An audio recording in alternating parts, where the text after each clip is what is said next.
विशाल truck versus तरबूज tractor robot. Jagmohan के माता पिता 2 साल पहले ही उसे छोड़कर चले गए थे। जगमोहन का इस दुनिया में सिवाय उसके चाचा के कोई नहीं था। पर उसका चाचा एक लालची इंसान था। जगमोहन दुख से उभर जाता है और खुद को संभालते हुए अपने पिता की खेती संभालने लगता है। एक दिन जगमोहन खेत में काम कर रहा था कि तभी उसका चाचा और चचेरा भाई गोपाल वहां आता है। चाचा जगमोहन के पास जाकर गुस्से से कहता है, अरे जगमोहन, विशाल ट्रक कहाँ है? तुम्हारे पिता ने कहाँ छुपा कर रखा है? मुझे पता है कि तू सब जानता है। ऐसे अनजान बनने का नाटक मत कर। चाचा जी, मैं कसम खाकर कहता हूँ, मुझे किसी विशाल ट्रक के बारे में पता नहीं।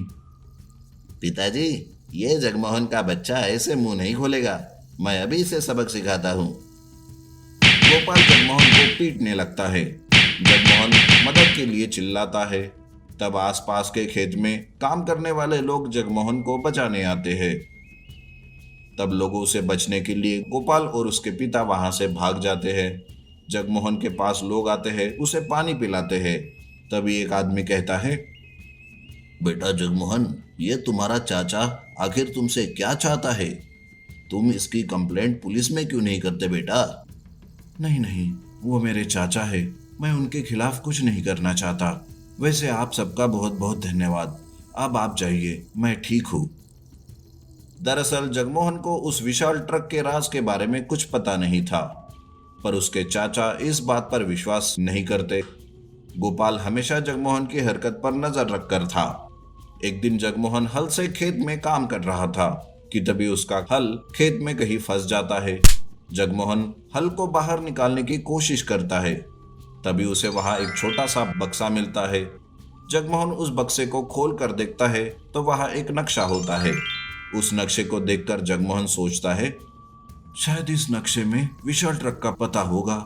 एक बार विशाल ट्रक मुझे मिल जाए तो मैं उसे चाचा जी को सौंप दूंगा। जगमोहन नक्शे को अच्छे से देखता है और दूसरे दिन विशाल ट्रक को ढूंढने वो चला जाता है। उधर गांव से दूर जंगल के पास नीतीश नाम का एक साइंटिस्ट रहता था। उसने वहां एक लैब बनाई थी। नीतीश उस लैब में रहता था। नीतीश ने एक तरबूज ट्रैक्टर रोबोट बनवाया था। नीतीश अपने रोबोट को देखकर कहता है, इतने सालों की मेहनत सफल हो गई। अब कल मैं मेरे रोबोट को लेकर गांव में जाऊंगा और इससे सबकी मदद करूंगा। इस तरह से मेरा खूब नाम होगा। तभी अचानक से उसे एक सुरंग दिखाई देती है। जगमोहन उस सुरंग के अंदर जाता है। अंदर उसे विशाल ट्रक दिखाई देता है। उसे देखकर जगमोहन खुशी से उछल पड़ता है और बड़ी मुश्किल से उस विशाल ट्रक को सुरंग से बाहर लाता है। पर बाहर आने से पहले ही गोपाल गुंडों के साथ वहां खड़ा रहता है और वो कहता है, जगमोहन, मैं कह रहा था कि तुझे कुछ नहीं पता। फिर इस ट्रक को तूने कैसे ढूंढ लिया? तेरा झूठ पकड़ा गया बच्चों। अब देखो मैं क्या करता हूं तुम्हारे साथ। जगमोहन को गोपाल बोलने का एक भी मौका नहीं देता। सारे गुंडे जगमोहन पर हमला करते हैं। वो सारे एक एक करके जगमोहन को मारते रहते हैं। पर तभी वहां नीतीश अपने टर्बूज ट्रैक्टर रोबोट के साथ आता है। उसका रोबोट उन सारे गुंडों को मार मार कर भगा देता है। गोपाल रोबोट को देखकर वहां से भाग जाता है। जगमोहन नीतीश का धन्यवाद करता है। नीतीश और जगमोहन विशाल ट्रक के अंदर देखते हैं। तब उन्हें पता चलता है कि विशाल ट्रक सोने से भरा हुआ था। तब जगमोहन को सारी बात समझ आती है। अच्छा, इसीलिए मेरे चाचा विशाल ट्रक के बारे में जानने के लिए तरस रहे थे।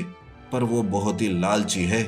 मैं ये पूरा खजाना गरीबों में बांट दूंगा, लेकिन चाचा को नहीं दूंगा। सही कहा जगमोहन तुमने। मैं भी अपना रोबोट लेकर गांव ही जा रहा था, गांव वालों की मदद करने। नीतीश और जगमोहन उस विशाल ट्रक को लेकर गांव आते हैं। तो गोपाल अपने पिता को विशाल ट्रक के बारे में भी सब बता देता है। जगमोहन और नीतीश उस खजाने को गांव वालों में बांट रहे थे कि तभी गोपाल अपने पिता के साथ वहां आता है।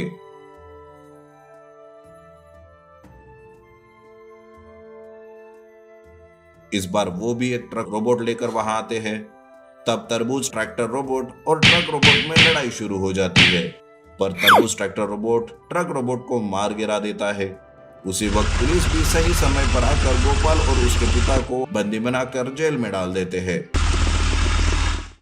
मैजिकल खिलौना ट्रक आरसी हेलीकॉप्टर। मदन नाम का आदमी गांव-गांव घूमते हुए खिलौने बेचा करता था। ले लो खिलौने, ले लो भाई खिलौने, बड़े ही अच्छे अच्छे सस्ते खिलौने ले लो। मदन की आवाज सुनकर एक बच्चा घर के बाहर आता है। उसे खिलौने बहुत ही पसंद आते हैं। वो अपने पिताजी को बुलाकर खिलौने खरीदने के लिए जिद करता है। तब वो आदमी कहता है, अरे क्यों भाई, कैसे दिए खिलौने? बहुत अच्छे दिख रहे हैं। भाई साहब, कोई भी खिलौना ले लो, सिर्फ 10 रुपए में। क्या कहा? सिर्फ 10 रुपए? ठीक है ठीक है, लो बेटा, तुम्हें जितने चाहे उतने खिलौने ले लो। पिताजी की ऐसी बात सुनकर वो लड़का 4-5 खिलौने खरीद लेता है।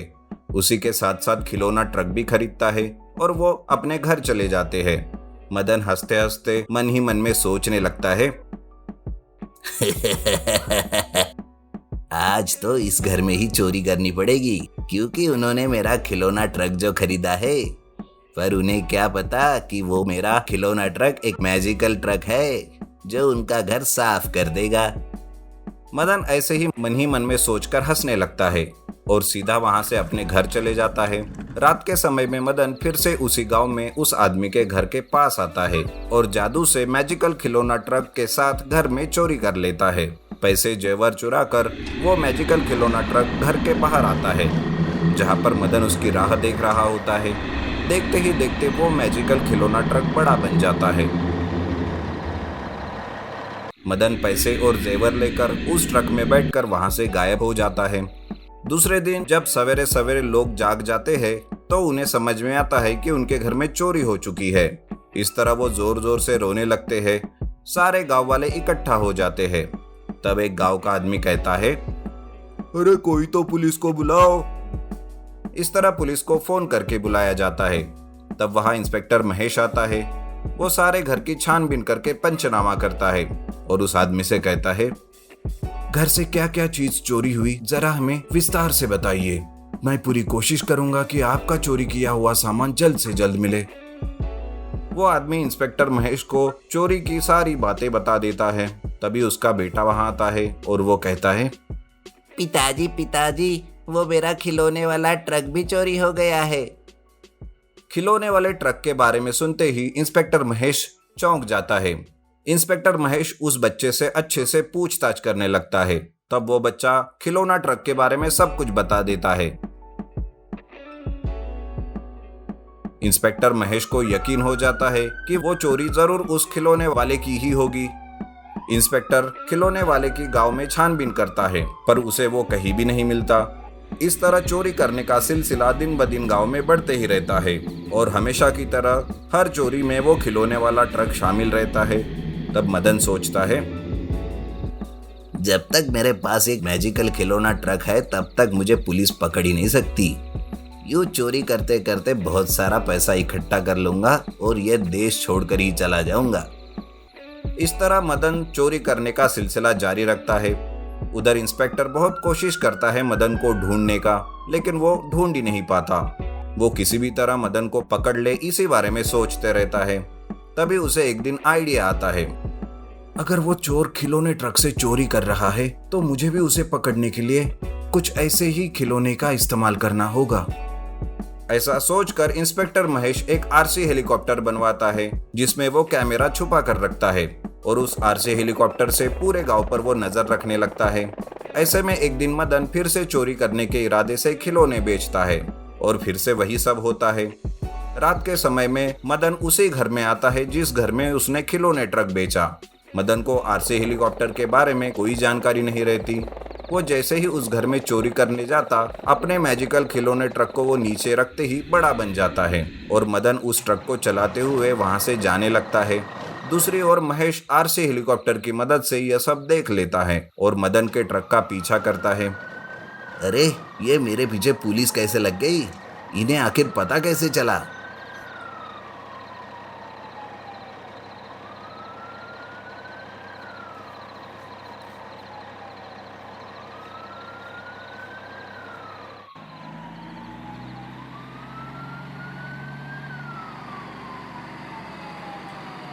ऐसा कहकर मदन अपने मैजिकल खिलौना ट्रक की स्पीड बढ़ाता है।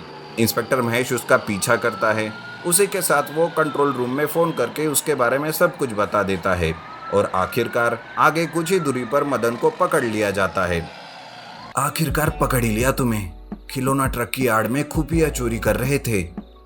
इंस्पेक्टर महेश आखिरकार उस चोर को पकड़ ही लेता है और उससे चोरी किया हुआ सारा सामान जब्त कर लेता है और उसे जेल की हवा खिलाता है। और जिन जिन का सामान चोरी हो गया था उन सबको इंस्पेक्टर महेश वो सामान लौटा देता है।